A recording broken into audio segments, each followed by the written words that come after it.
Холодная ночь опустилась на город. Длинные лучи фар прорезали темноту, отражаясь от влажного асфальта, превращая обычно оживленную трассу в безжалостный поток металла и звука. На узкой обочине, прижавшись к отбойнику, сидела крупная немецкая овчарка.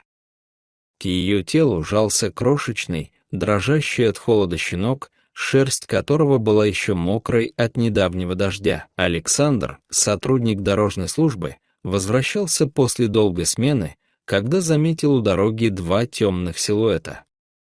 Он притормозил и включил аварийные огни. Подойдя ближе, он увидел душераздирающую картину.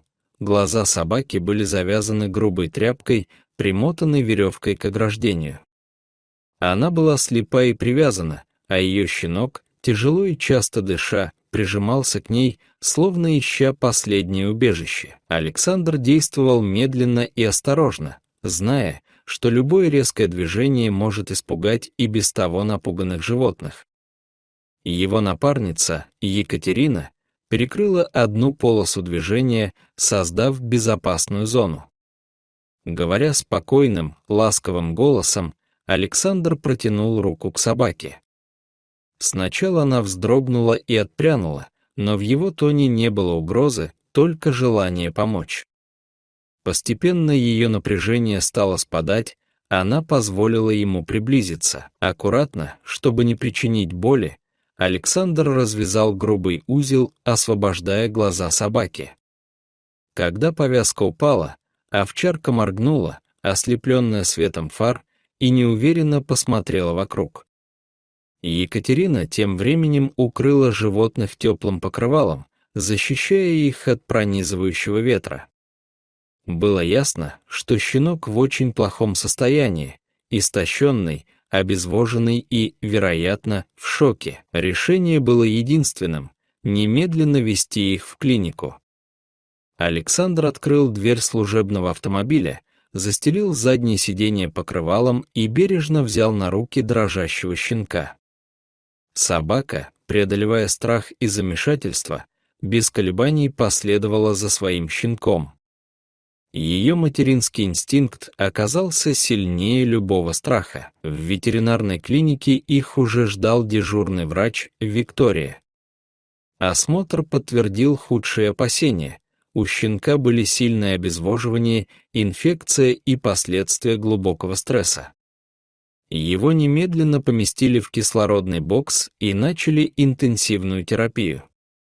Собака не отходила от прозрачной стенки, наблюдая за каждым движением врачей, ее взгляд был полон немой мольбы. Часы ожидания тянулись мучительно долго. Александр оставался в клинике, утешая взрослую собаку, которая, казалось, понимала, что эти люди пытаются спасти ее малыша. Наконец, доктор Виктория сообщила об осторожных улучшениях. Щенок начал реагировать на лечение.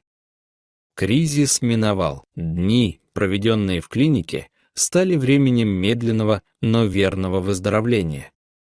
Когда щенок окреп настолько, что мог есть сам, а его мать окончательно успокоилась, встал вопрос об их будущем. Александр, который за это время привязался к своим невольным подопечным, не мог представить, чтобы отдать их в приют или разлучить. Он принял решение, которое изменило его жизнь. «Если для них не найдется подходящей семьи, — сказал он Виктории, — я заберу их к себе».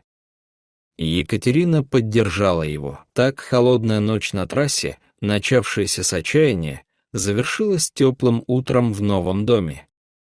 Александр вез в своей машине не спасенных животных, а новую семью.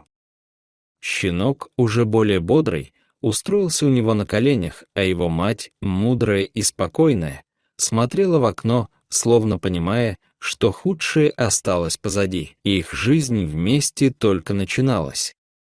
Она будет наполнена утренними прогулками, совместными играми на лужайке и тихими вечерами, когда щенок сладко сопит, свернувшись калачиком, а его мать охраняет покой своего спасителя. Это была история не просто о спасении, а о выборе, доверии и о том, как одна встреча на обочине дороги может подарить всем ее участникам новый дом и настоящее чудо, безусловную любовь. Дорогие зрители, что вы думаете об этой истории? Пожалуйста, поделитесь своим мнением в комментариях. И если вам понравилось это видео, поставьте лайк и подпишитесь на наш канал. До свидания.